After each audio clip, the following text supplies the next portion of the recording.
नमस्कार आप सभी का कैसे हैं आप लोग। उम्मीद करते हैं कि आप बहुत अच्छे होंगे। यूनिवर्सिटी ऑफ इलाहाबाद के जो भी बच्चे इस समय फर्स्ट सेमेस्टर वाले हैं, चाहे वो बीए के हों, चाहे वो बीएससी के हों, चाहे वो बीकॉम के, आपकी जो सेमेस्टर की परीक्षाएं हैं वो 8 तारीख से स्टार्ट हैं।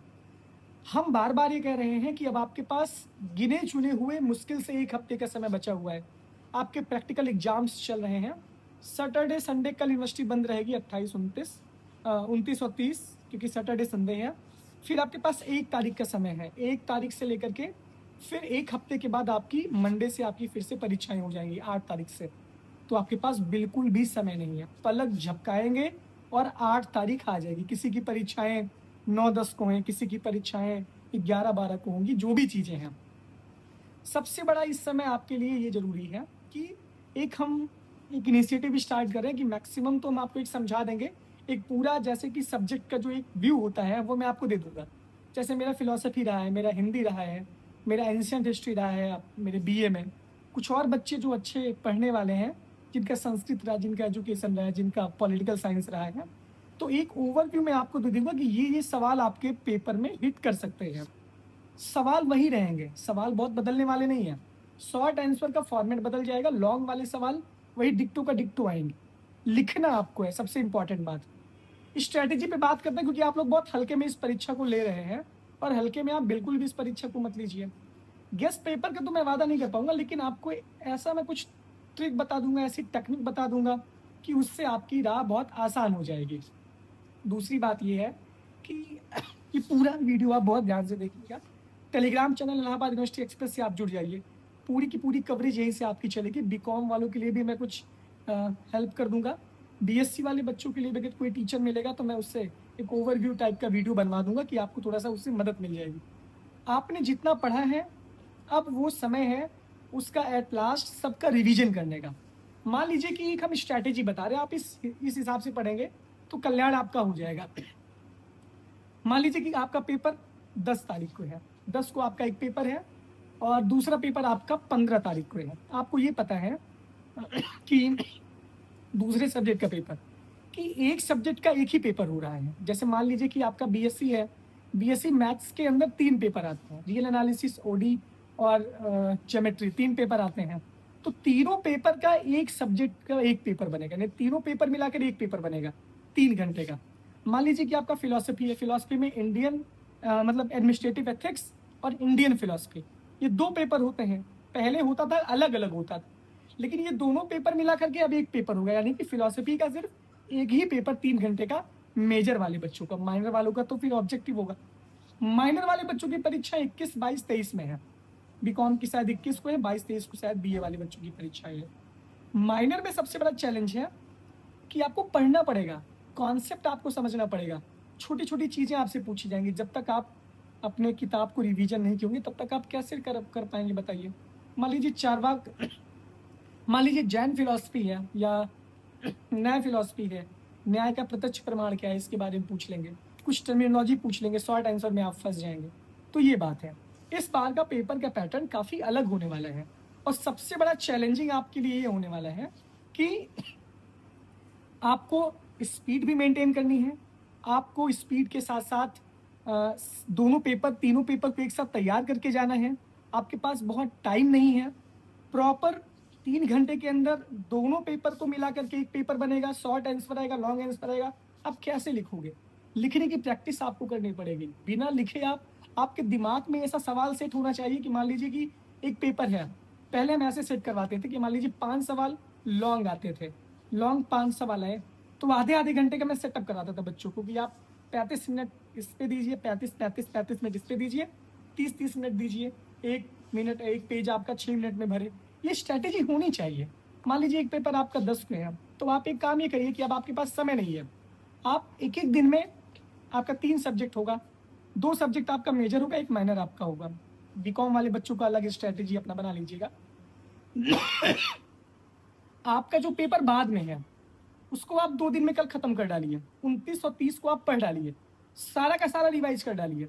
सिलेबस खोलिए, सिलेबस के एक-एक टॉपिक को सर्च करिए, गूगल पे जाइए, चैट जीपीटी पे जाइए, यूट्यूब पे जाइए, कॉन्सेप्ट ना समझ में आए, उसको पढ़ डालिए। उसका शॉर्ट नोट्स आप अपनी कॉपी में लिख डालिए। शॉर्ट नोट्स आप जब लिखेंगे ना, तो आपको जब की पॉइंट्स याद रहेंगे तो आप उसका डेरिवेशन कर सकते हैं, आप उसको विस्तृत तौर पे लिख सकते हैं। लिखने की प्रैक्टिस डालिए।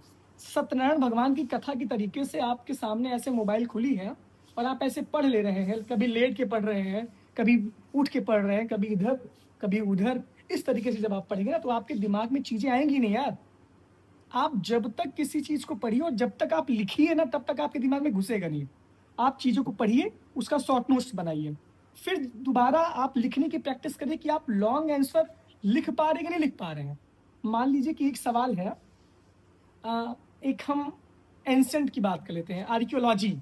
आर्कियोलॉजी एक सिंपल सा आर्कियोलॉजी, मतलब पहला सवाल तो बेसिक सबसे सब्जेक्ट से रहता है, यानी आर्कियोलॉजी क्या है, पुरातत्व क्या है, पुरातत्व को जानने के लिए सामाजिक विज्ञानों से पुरातत्व के संबंध स्थापित करिए, सोशल साइंसेस से या नेचुरल साइंस से, ये सवाल आ गया। तो बेसिक तो आपके बारे में पता होना चाहिए ना, हेडिंग पता होना चाहिए कि सामाजिक विज्ञान में भूगोल आता है, इतिहास आता है, अर्थशास्त्र आता है, इस तरीके से होता है। तो अगर आपको हेडिंग पता रहेगी, हेडिंग के बीच में क्या लिखना है उसके की पॉइंट्स पता रहेंगे, तो आप लिख ले जाएंगे। अगर आपको यही नहीं, ये कौन करेगा, ये आप करेंगे ना यार। ये आपको घोल के कोई अमृत का तो पान हम करवाएंगे नहीं कि परीक्षा के एक दिन पहले आएंगे, ये बताएंगे और आप पी ले जाएंगे। ऐसा बिल्कुल भी नहीं होने वाला है। इस बार चैलेंज आपके पास बहुत ज़्यादा है, दोगुना चैलेंज है। दोनों पेपर को एक साथ पढ़ना है, तीनों पेपर को एक साथ पढ़ना है। पहले स्थिति बहुत खराब होती थी, इस बार भी खराब होने वाली स्थिति। अभी भी आपके पास समय, हिम्मत नहीं हारना है। मैं बार बार कह रहा हूँ कि आप बिल्कुल भी परेशान मत होइए, you have lot of time. अभी भी अगर आपके पास 10 दिन का समय है, 10 दिन का समय बहुत होता है। आप माइनर का पेपर आपका 22-23 को है, माइनर वाला 2-3 दिन में आप पढ़ डालेंगे। आप जो आपके मेजर पेपर हैं उस पर आप बहुत फोकस करिए, 2-3 दिन में आप माइनर पेपर एकदम रट डालिएगा, कोई दिक्कत नहीं है। मेजर पे पहले फोकस करिए, मेजर पे बहुत जरूरी है। अगर आपके पास टाइम है, अगर आपने पहले रिवीजन किया तो माइनर भी साथ पढ़िए, कवर करिए। एक दिन आप अपने माइनर को दीजिए, 2 दिन अभी अपने माइनर को दीजिए और बाकी मेजर को दीजिए। गैप आपके पेपर में है तो आपके लिए बेनिफिट है। तो ऐसा करिए, 2-3 दिन अभी इसको कवर कर लीजिए, फिर जो आपका पहला पेपर आने वाला है उसको 2-3 दिन में कवर कर लीजिए। फिर रिवाइज करके एक एक दिन का टारगेट बनाइए। मान लीजिए 10 दिन आपके पास बचा है, आपके पास 3 सब्जेक्ट हैं, तो आप एक काम करो, पहले 2-2 दिन आप दोनों सब्जेक्ट को दो, एक दिन आप अपने माइनर वाले को दो, 5 दिन आपका चला गया। फिर आप एक एक दिन का रिवीजन करो, एक दिन आपका मेजर ये दूसरा पेपर, एक दिन आपका मेजर पहला पेपर और फिर आपका माइनर पेपर। फिर परीक्षा के 2 दिन पहले आपका जो पेपर पहले होने वाला है वो पढ़ो। आप ऐसी स्ट्रैटेजी बनाएंगे तभी काम करेगी, ये आपके दिमाग में सेट होना चाहिए। आप जो पेपर करने जा रहे हो, आपको इंडियन एथिक्स का पेपर कब कंप्लीट करना है, इंडियन फिलोसफी का पेपर उसी फिलोसफी में अगर कब कंप्लीट करना है। एंसेंट की बात करें तो आर्कियोलॉजी एक आपका पेपर है, दूसरा पेपर आपका पॉलिटिकल हिस्ट्री है। तो आर्कियोलॉजी 1.5 घंटे में खत्म करना है, पॉलिटिकल हिस्ट्री 1.5 आवर में कवर करना है। इकोनॉमिक्स से तो आपका 3 पेपर है, इंडियन इकोनॉमी, माइक्रो इकोनॉमी और स्टैट्स, शायद यही तीनों आपका है। तो इस पे एक एक घंटे का टाइम देना है।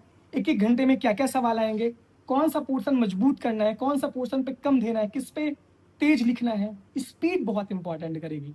देखिए, पूरे साल भर की पढ़ाई, 3 घंटे की लिखाई का मूल्यांकन 1 मिनट में होता है। आपकी कॉपी को चेक करने में एग्जामिनर को 2 से 3 मिनट लगेंगे, अगर आप अच्छा लिखे रहेंगे। और शुरुआत जब आपके आंसर, बहुत बच्चे ये करते हैं कि जो सवाल उनको बहुत अच्छे से आता है उसको खूब अच्छे से लिखते हैं। सवाल 12-13 नंबर का ही रहेगा, सबका बराबर वेटेज है, उसको आप सोचेंगे कि आप कितना अच्छा लिख डालें, और वही लिखने में आप 1 घंटा बिता देंगे, तो अगला सवाल आप कब लिखोगे यार। आपके पास स्पीड होनी चाहिए। आप पॉइंट टू पॉइंट कहानी लिखने पे अब नंबर नहीं मिलने वाला है। नई शिक्षा नीति में जो पेपर का पैटर्न है वो बहुत सारी चीज़ें बदल चुका है। 3 घंटे की साल भर की पढ़ाई, 3 घंटे की लिखाई का मूल्यांकन 2 मिनट में होता है। उस 2 मिनट में आप अपनी कॉपी का इंप्रेशन कैसे एग्जामिनर पे छोड़ते हो, ये मैटर करता है। उसमें आपकी लिखावट कैसी रहेगी, आप किस स्पीड से लिख रहे हो, आप कंटेंट दिए हो कि नहीं दिए हो, क्या आप बरगला रहे हो। अगर पहला सवाल गड़बड़ हुआ तो पूरा का पूरा इंप्रेशन खराब हो गया। पता नहीं किस क्या करके उसके घर में क्या बवाल हुआ होगा, क्या नहीं होगा। कॉपी देखने के बाद आपके लगे उसका दिल खुश हो जाए। आप जो लिखो कम से कम आप तो उसको समझ पाओ। बहुत लोग ऐसा लिखते हैं कि खुद ही नहीं समझ पाते, उनको पढ़वा दिया जाए। तो ये बात है, मात्रात्मक अशुद्धियाँ ना हो, चाहे आप इंग्लिश में लिखें चाहे आप हिंदी में लिखें, ये आपकी कंफर्टेबिलिटी है। फ्लो चार्ट बनाइए, किसी भी चीज़ को, लॉन्ग आंसर है 4 पेज का तो आधे पेज में आप फ्लो चार्ट बनाइए, जिससे कि एग्जामिनर पे उस पर पूरा फोकस चला जाए। फ्लो चार्ट के साथ साथ आप पैराग्राफ में लिखना स्टार्ट करिए, हेडिंग भी लिखिए आप, और सारे सवाल को कवर करके लिख के आना बड़ी जिम्मेदारी है। अगर आपका 1-2 सवाल छूटा ना, तो आप समझ लीजिए कि जो मूल्यांकन आपका हो रहा है 100 में, वो मूल्यांकन आपका 80 में होगा, तो आप और कम पाओगे। और 40% नंबर पाना कंपलसरी है, 40% आप पाएंगे तभी आप पास होंगे। चैलेंजेस बहुत हैं, मुद्दे मैं ऐसे बात करने लगूंगा तो आप मुझे 1 घंटा ऐसे सुनते रहेंगे, मैं इस पे 1 घंटा बोल सकता हूँ। तो लाइव सेशन भी मैं बहुत जल्दी लूंगा आपको। बाकी मैं कोशिश ये करूंगा कि हिंदी, फिलोसफी, एंशियंट, पॉलिटिकल, ये सब चीज़ें हम खुद कवर कर दें, कुछ बीएससी वाले बच्चों के लिए भी मदद कर दें, और कुछ बीकॉम वाले बच्चों के लिए भी लेक्चर्स हम अपलोड कर दें, कुछ हल्का फुल्का आपको एक गाइडेंस मिल जाएगी, तो आपका सहारा हम बन जाएंगे। लेकिन हमारे सहारा बनने से कुछ नहीं होने वाला यार, आपको खुद भी पढ़ना होगा। परीक्षा में आप लिखोगे, मैं लिखने नहीं जाऊंगा। परीक्षा में आपका नंबर आएगा, मेरा नंबर तो अच्छा नहीं आएगा, लेकिन आपका नंबर अच्छा आएगा तो मुझे भी उससे सुकून मिलेगा। आप अपने लिए सोचो यार, सिर्फ पढ़ो, 10 दिन जम के पढ़ लो, फिर खूब मटर गश्ती करना, कोई भी दिक्कत नहीं है, ठीक है ना। ऑल द बेस्ट, बिल्कुल भी चिंता मत करना, समय समय पर मैं आता रहूँगा। Thank you. चैनल को ज्वाइन कर लो, इलाहाबाद यूनिवर्सिटी एक्सप्रेस को सब्सक्राइब कर लो।